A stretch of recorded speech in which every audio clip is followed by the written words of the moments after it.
Deus me deu esta palavra e eu queria compartilhar com você. Hebreus 11:1 fala assim: ora, a fé é a certeza daquilo que esperamos e a prova das coisas. Uau! A fé é a certeza do que eu espero, porém não vejo. Fala comigo: espero, mas não vejo. De novo: espero, mas não vejo. Curva a sua cabeça. Espírito Santo de Deus, tua presença é a fonte da nossa vida. A tua presença é aquilo que mais precisamos.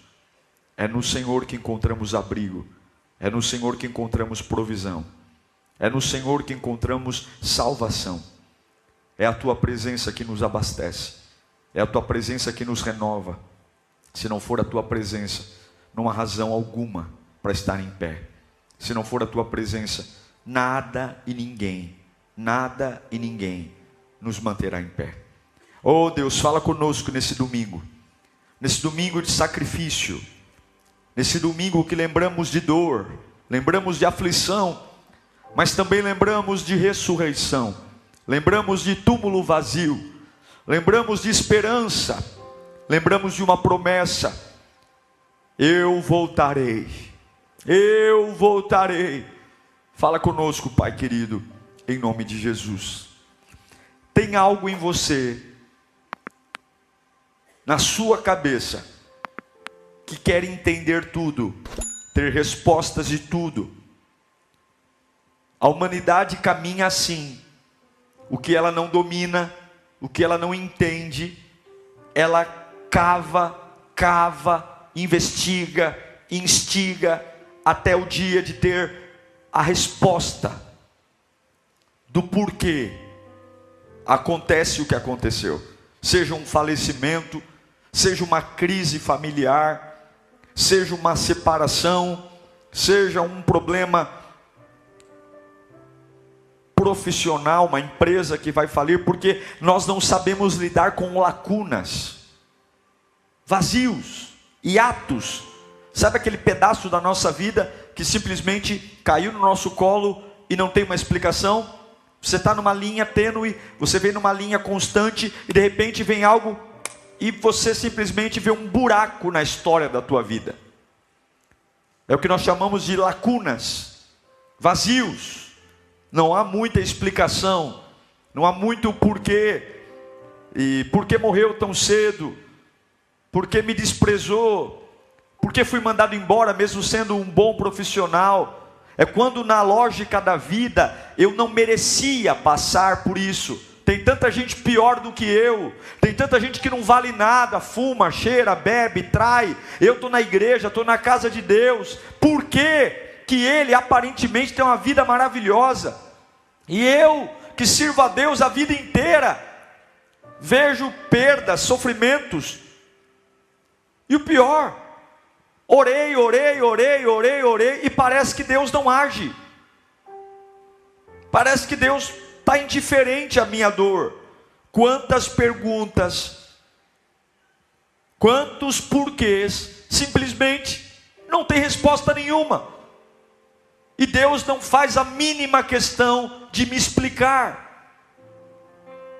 Ele apenas diz: há um consolo. Quem é o consolo? O Consolador. E não necessariamente o Consolador tem que responder o porquê. Ele diz que vai me consolar. E não necessariamente esse consolo virá de uma resposta, de uma explicação. Ele apenas vai me consolar. Todo mundo aqui teve um familiar, pelo menos um, que você orou e Deus não curou. Todos nós aqui já perguntamos para Deus. Eu já perguntei: por que o Senhor não curou? Na minha cabeça, algumas vezes eu disse: Senhor, se o Senhor tivesse curado, seria tão bom para o Senhor teria tanta glória. Quantas pessoas, Senhor, seriam convertidas com o testemunho dessa cura? Seria maravilhoso. Eu já disse isso para Deus muitas vezes: cura, Senhor, vai ser para a tua glória. Mas quem diz que a gente... Quem somos nós para dar um conselho para Deus, né? É mais ou menos como os irmãos de Jesus dizendo para ele: ó Jesus, vai lá, faz um milagre na festa dos tabernáculos, porque Você está fazendo milagre em lugar muito isolado. Vai lá fazer milagre no meio do povo. A verdade, irmãos, é que por que agora, por que comigo, por que desse jeito, por que tão cedo, são perguntas que sempre vão acompanhar a nossa vida, hoje e amanhã, e sempre. Parece que algumas vezes tudo vai ser tão injusto, e isso é a vida, tudo tão injusto e tudo tão cruel. Eu gostaria de saber o porquê de muitas coisas, assim como você. Sim ou não? Eu queria saber. Eu me lembro quando eu era muito novo, sempre perguntei para Deus. Me lembro até hoje do velório da minha avó com 55 anos. E eu me lembro quando eu comecei a adolescência, e eu me perguntava: Senhor, por que o Senhor levou minha avó tão cedo? Por quê? E até hoje Deus nunca me respondeu. Por quê? Algumas vezes a gente se apega a alguns discursos. Ah, foi por isso, foi por isso, foi por isso. Mas na verdade a gente não sabe o porquê. Eu gostaria de saber por que mesmo sendo sempre fiel no meu dízimo, eu tive na minha vida 3 carros roubados e não tinha um seguro. Eu sempre fui dizimista fiel, e me roubaram 3 carros ao longo da vida e não tinha um seguro. Pô, Senhor, aquele ali, safado, sem vergonha, deixa o carro com a janela aberta e ninguém leva. Os meus carros, 3 carros foram levados. Eu queria saber, por que os fundadores da Lírio morreram no mesmo ano, com diferença de 2 meses? No ano de 1997, o missionário Coutinho estava com câncer, todo mundo esperando o falecimento dele, porque já estava num grau de câncer terminal. A mulher dele foi fazer uma cirurgia aparentemente simples de mioma, morre na mesa de cirurgia pela anestesia, e 2 meses depois, quem morre? O missionário Coutinho. No mesmo ano, 2 meses de diferença. Você vai dizer para mim que é coincidência? Não, é plano de Deus. Alguma coisa Deus tem nisso. Por quê? Não sei. Já perguntei. Não sei. Porque existem coisas que você vai cavar e não vai achar. Você vai perguntar, você vai revirar na cama, você vai chorar, você vai esmurrar a parede, você vai gritar, você vai sair correndo pela casa. E aí, Senhor, porque tem alguns questionamentos que são válidos, tem algumas perguntas que são importantes, mas eu preciso reconhecer que quando acabam as respostas, começa a fé. É isso que o autor de Hebreus diz: a fé é a certeza daquilo que eu espero, mas eu não vejo. Caso contrário, haverá dúvidas e perguntas infindáveis na minha alma. Haverá dúvidas infindáveis no meu espírito. Exemplo, quer ir para a Bíblia? Você acha que Deus ama Daniel? Amou Daniel? Lembra Daniel? Que foi levado para a Babilônia? O Danielzinho da cova dos leões? Sim ou não? Deus amou Daniel. Amou muito Daniel. Daniel foi um homem tão amado por Deus, que Deus fechou a boca do leão. Agora, você acha que Deus amava Estevão? Estevão foi o primeiro diácono da igreja cristã. Estevão estava pregando para um povo religioso, foi arrastado pelos cabelos para fora da cidade e morreu apedrejado. Aí se a gente for olhar por um lado natural, nós vamos dizer, então Deus amou muito mais a Daniel do que amou a Estevão.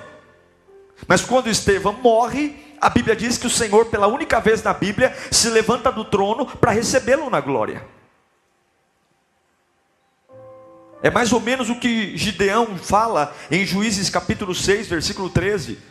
O povo de Deus plantava, e os midianitas vinham e roubavam todo o fruto da colheita. E aí Gideão está pistola da vida, está nervoso, está com raiva, malhando trigo no lugar de pisar uva, ele está malhando trigo. E ali Gideão começa a desabafar, dizendo: ah, Senhor!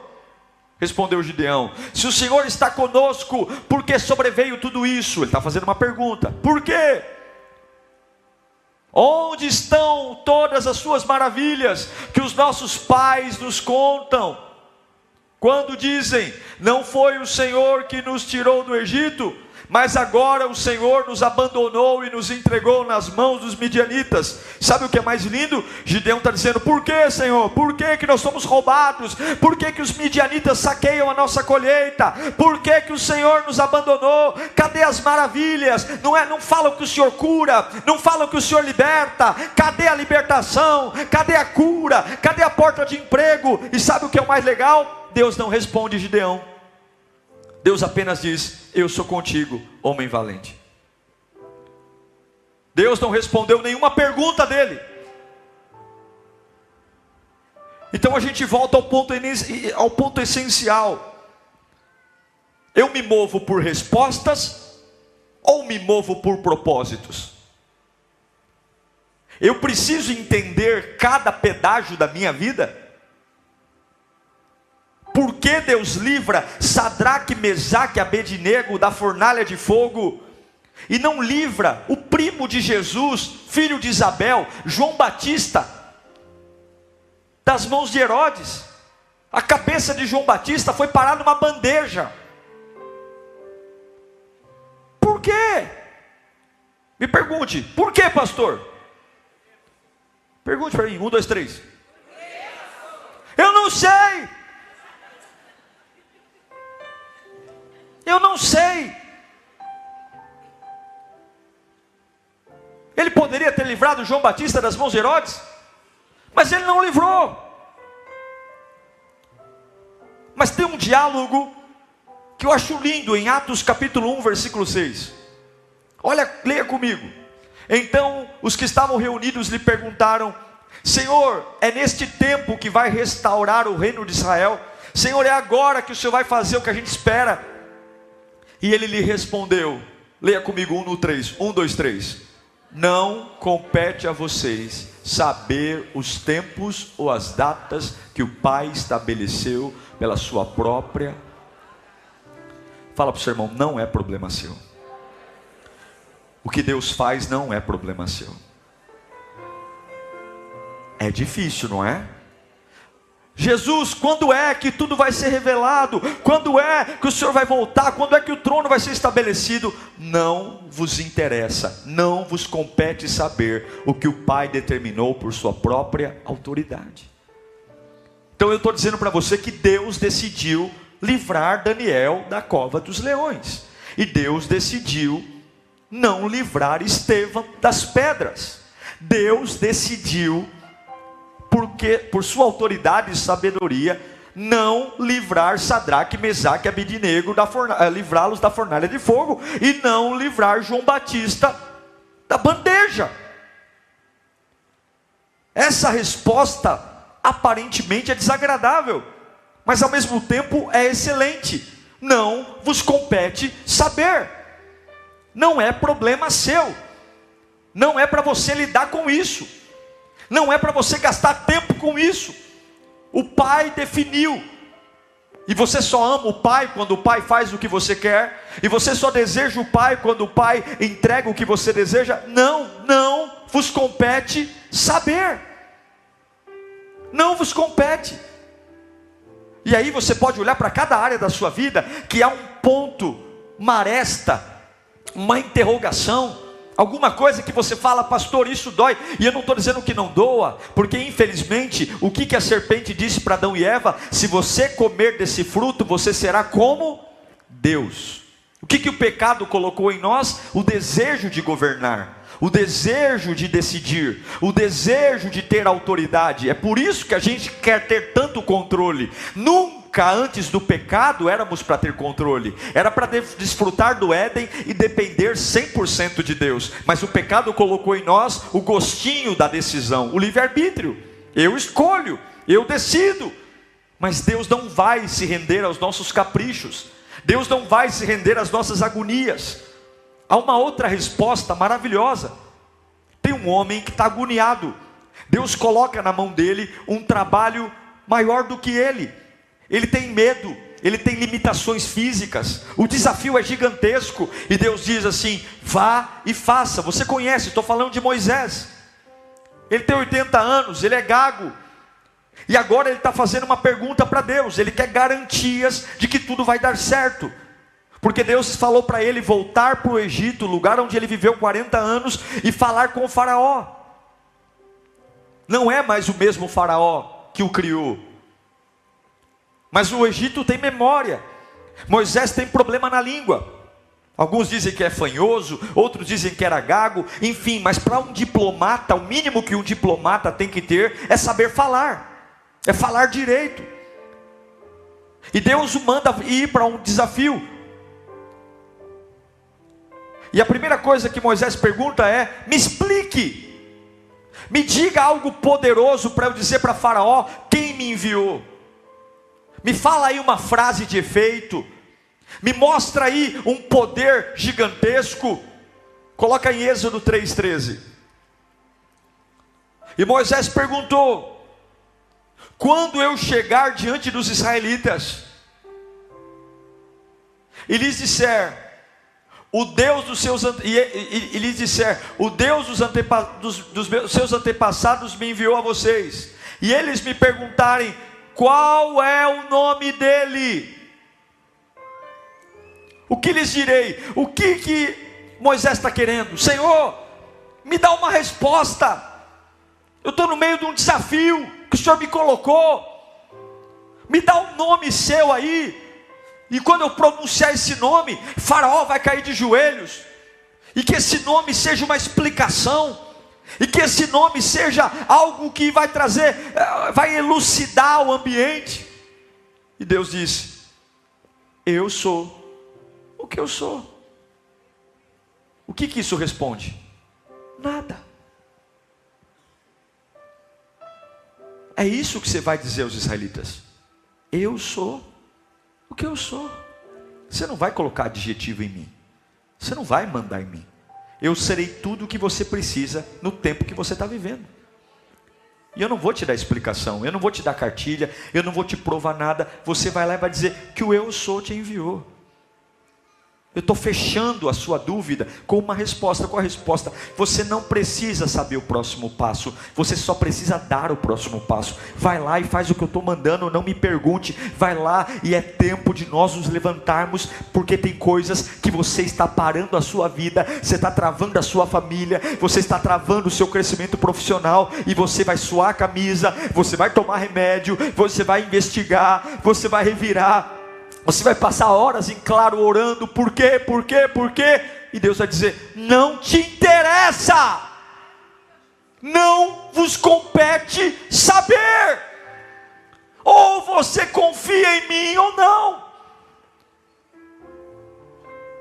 Não compete saber o nome. A resposta que Deus dá para Moisés não responde à pergunta.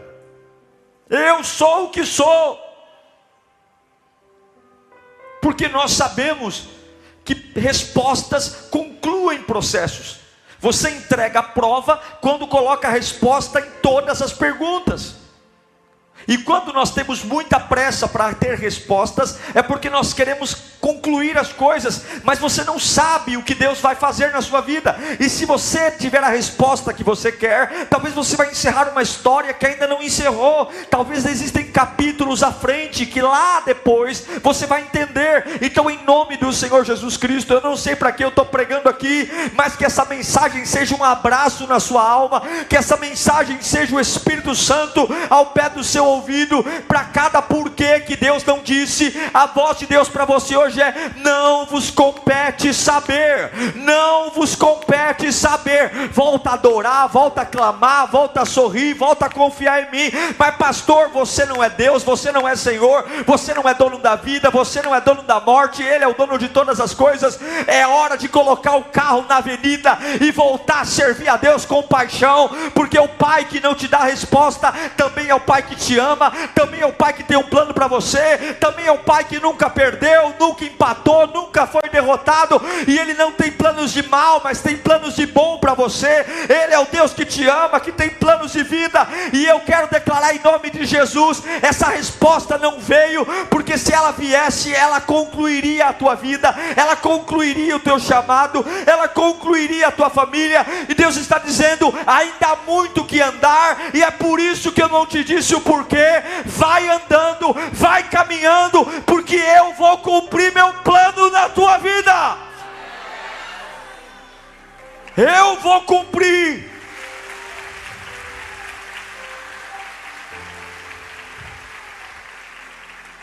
Mas a pergunta que Moisés fez foi respondida. Quando me perguntarem quem é o Deus que me enviou, a resposta que Deus deu para Moisés foi: diga que o Eu Sou te enviou. Mas lá na frente, Jesus respondeu a pergunta de Moisés. Moisés já estava morto. Jesus respondeu em João 14:6.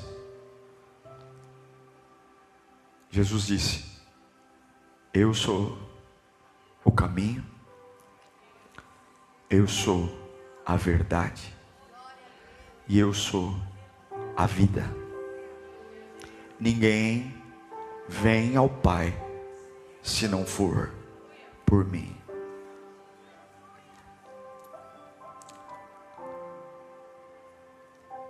Tem coisas que você não vai saber, mas tem coisas que você pode saber.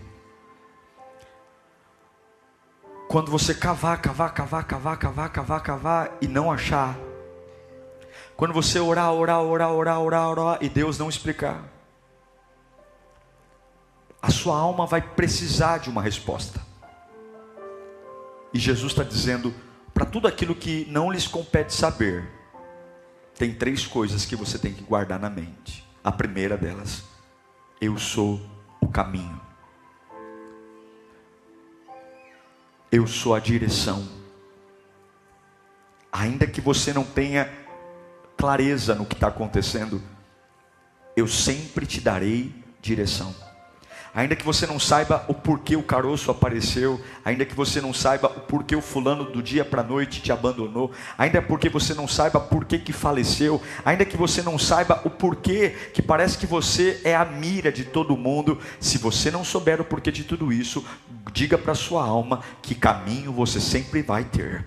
Você pode estar muito estressado, muito nervoso, muito confuso, mas sempre haverá caminho. Jesus nunca vai deixar você encurralado, Jesus nunca vai deixar você maníaco, Jesus nunca vai deixar você um louco, sempre haverá caminho. A direção que tomamos em uma caminhada se chama caminho. A direção que tomamos em um dia de chuva se chama caminho. Sem caminho não se caminha, sem caminho não se anda, sem caminho eu paro, sem caminho. Jesus está dizendo: eu consigo fazer você andar num caminho ainda de dúvida, eu consigo fazer você andar, se mover ainda num caminho de incompreensão, porque a ausência de respostas humanas só param aqueles que não veem em Jesus um caminho. A ausência de explicações humanas só param aqueles que não encontram em Jesus uma direção. Mas aqueles que amam Jesus conseguem andar, porque sempre haverá um caminho. Satanás nunca vai encurralar um homem de Deus, Satanás nunca vai encurralar uma mulher de Deus,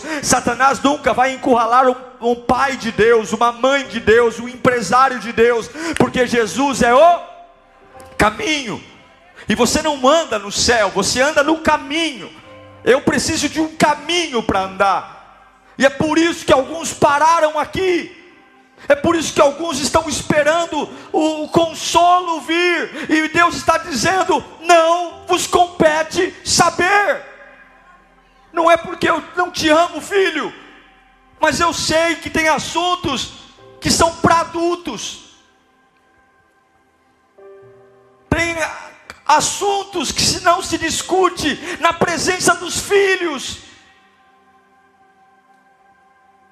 Tem assuntos que são tratados a portas fechadas. E muitas vezes nós não estamos preparados para ouvir o que queremos que Ele responda. E por nos amar, não vos compete saber, mas há caminho. Você que está internado no hospital me assistindo, há um caminho. Você que está desempregado, há um caminho. Você que teve um falecimento na família, há um caminho. Você que está angustiado porque alguém te deixou, há um caminho. Jesus é a direção que podemos caminhar, seja em qualquer situação, e o caminho se faz caminhando. Você serve a um Deus instantâneo, a um Deus direto. O caminho está posto. Ele não está se referindo a uma forma de comportamento eclesiástico, religioso, ritualista. Não. Essas coisas só levam àquela aparência de tristeza. A gente está falando de paternidade, de cobertura. Nós estamos falando de um Deus que se aproxima de nós e diz assim: olha, eu não vou te explicar, mas eu vou te curar. Eu não vou te explicar, mas eu vou te confortar. Eu não vou te explicar, mas eu vou te dar direção. Eu não vou te explicar, mas eu estou fechando essa brecha, eu estou fechando essa ponte. E mesmo sem você entender nada, você vai retomar, porque eu pego nas suas mãos e eu levo você adiante. Eu sou o caminho. Ele diz: eu sou a verdade. Ele está dizendo: para cada coisa que você não sabe, a resposta sou eu. Para cada assunto mal resolvido, a resposta sou eu. Quando perguntarem: me diga a verdade do que aconteceu com você, você vai dizer: a verdade é Jesus. Me diga, me explique como isso aconteceu. A verdade? Você quer a verdade? A verdade é Jesus. Para cada curiosidade intelectual, para cada ranço, para cada dúvida, para cada ódio, para cada raiva, para cada noite em claro que a sua alma gritar: não é possível, se compare, olha lá o tranqueira, olha lá o sem vergonha, olha você, não era para você estar passando por isso. A verdade é Jesus. Só Ele é capaz de trazer luz à minha essência. Só Ele é capaz de curar as minhas feridas. Só Ele é capaz de calar a minha alma. Eu sou a verdade que cala a sua alma. Ele é a resposta final para tudo aquilo que você não sabe. Ele é a resposta final para tudo que você não conhece. Ele é a resposta final para tudo que você não entende. Ele é a resposta final para tudo aquilo que te angustia. Você não vai ficar deixando a tua alma gritar. Coloca um ponto final dizendo: tudo isso termina agora. Por que termina agora? Porque é Jesus. Eu encerro esse assunto agora. Por quê? Porque Jesus é a verdade. Jesus é a verdade. Por que caiu? Jesus é a verdade. Por que morreu? Jesus é a verdade. Por que quebrou? Jesus é a verdade. Jesus é a verdade. Qual é a verdade de todas as situações mal resolvidas da sua vida? Qual é a verdade de todas as pessoas que faleceram e até hoje você não entende o porquê? Qual é a realidade de todas as portas que se fecharam sem a mínima explicação? Qual é a verdade de todas as enfermidades que você sempre se cuidou e surgiu doenças? Qual é? Porque para cada área que não há resposta, eu tenho uma verdade. Jesus diz: eu sou a verdade. O diabo não vai dar a palavra final. O diabo não vai dar a palavra final. Eu declaro que nessa manhã Jesus vai inquietar o teu coração, aquietar. Jesus vai calar as incertezas, essa verdade insaciável no teu espírito. O termo grego para verdade é realidade. Verdade em grego é realidade, é correto, é certo. Salmo 25:5 diz: guia-me na tua verdade. O homem precisa ser guiado na verdade. Eu não sei, é Jesus. Não entendi, é Jesus. Confio nele, ele não erra.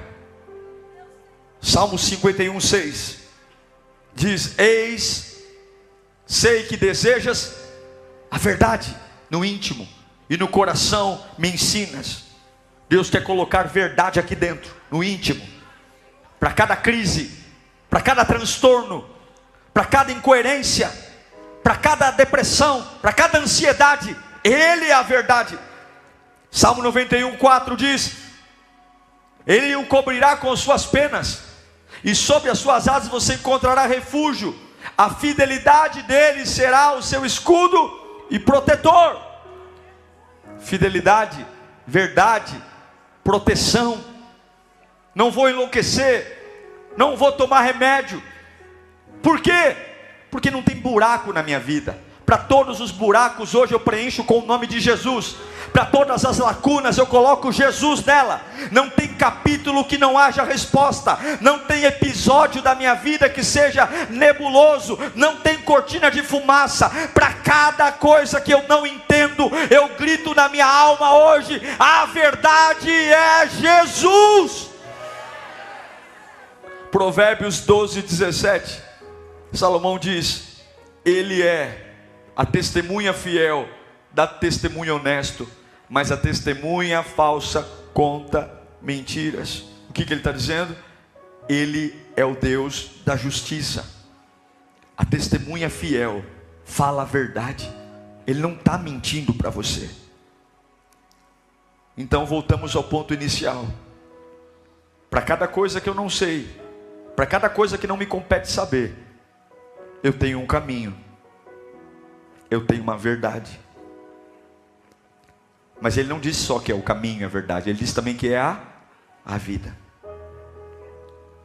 Em João 11:25, ele diz: disse-lhe Jesus: eu sou a ressurreição e a vida, e aquele que crê em mim, ainda que morra,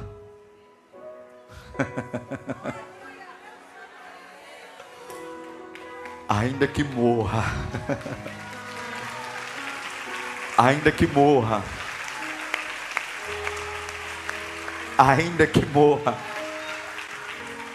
ainda que morra o quê? Viverá. A morte é o maior temor do ser humano. E é por isso que Jesus diz: não tema a morte, porque ainda que você morra, você vai viver. Jesus está dizendo: porque eu sou a vida. Quando você não entender os finais, as interrupções, quando você não entender os pontos,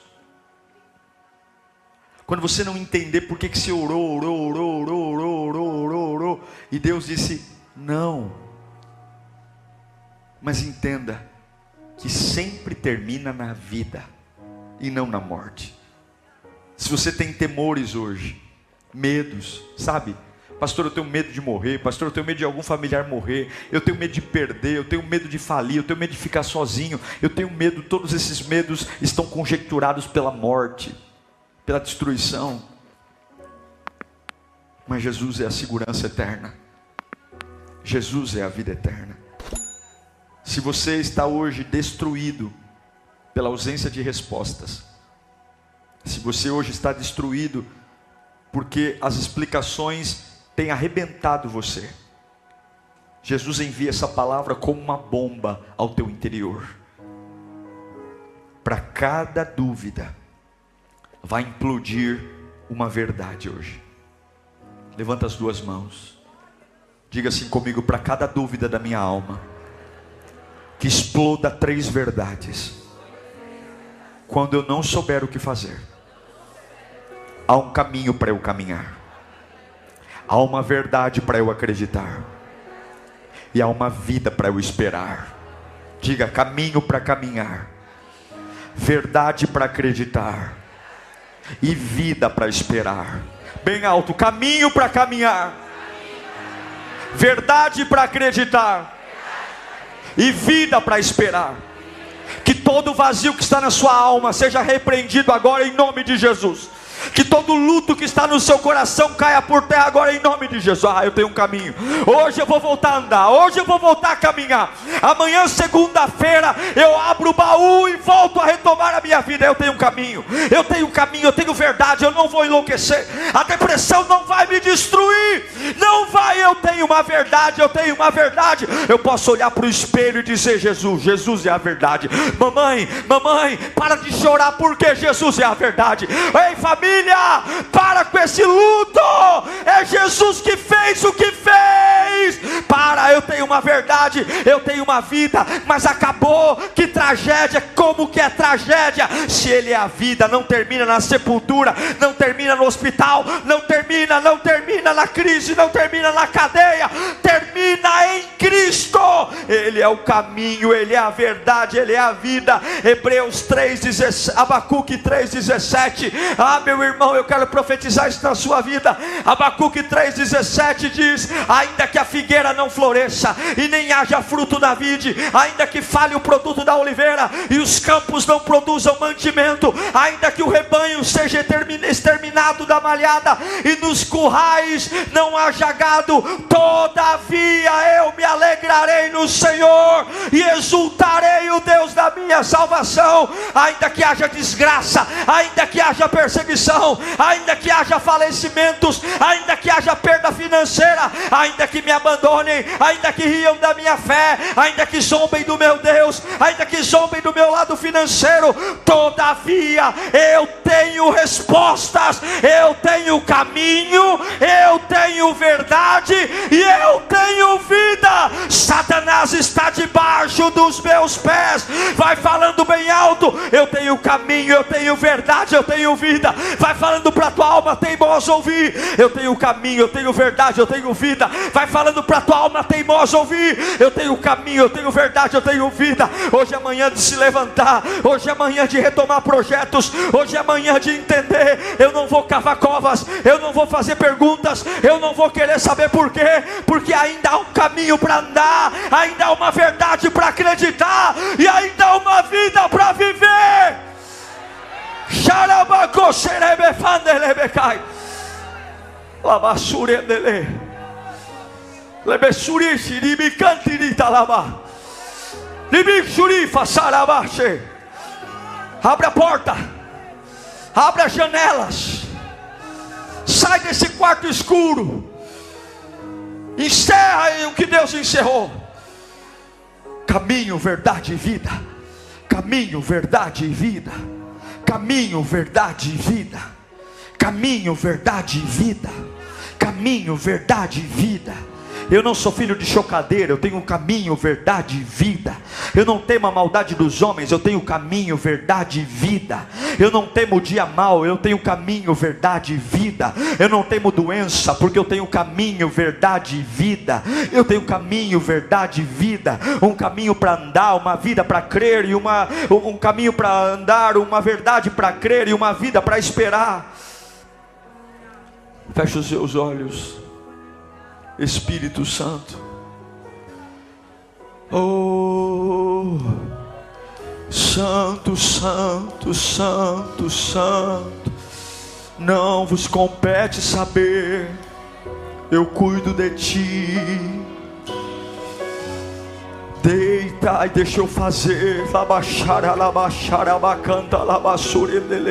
O médico não deita o paciente na maca e fica explicando para o paciente o que ele está fazendo na cirurgia. O médico apenas diz: eu vou te sedar, você vai acordar daqui a pouco e a cirurgia vai estar pronta. Ele não vai explicar para você o que ele fez em detalhes, porque não compete ao paciente saber o que o médico faz. Deus te deitou numa maca e Ele está dizendo: estou te preparando para uma boa obra. Eu vou tirar, eu vou colocar. Nem tudo tu vai entender, nem tudo tu vai aceitar rapidamente, mas eu só te peço uma coisa: confia nas minhas mãos, confia no meu toque, confia no meu amor. Eu dei meu filho por você. Não é possível que eu tenha dado meu filho por você para te abandonar. Não é possível que eu tenha dado meu filho por você para você errar, para você ficar jogado às traças. Confia em mim. Os meus pensamentos são mais altos do que os seus, os meus caminhos são mais altos do que os teus caminhos. Confia em mim. Para cada área da tua vida que houver uma lacuna, anda nesse caminho, creia nessa verdade e espere essa vida. Não termina na vergonha, não termina no vexame. Deus está te prometendo aqui hoje: abre o teu coração. Não termina na vergonha, não termina no vexame, não termina na crise. Tu não vai morrer em cima de uma cama louco, não. Tu não vai morrer em cima de uma cama doido, não. Eu não errei. Espera, anda no caminho, creia na verdade, espera. A vida, a vida, a vida, a vida, a vida, a vida, a vida.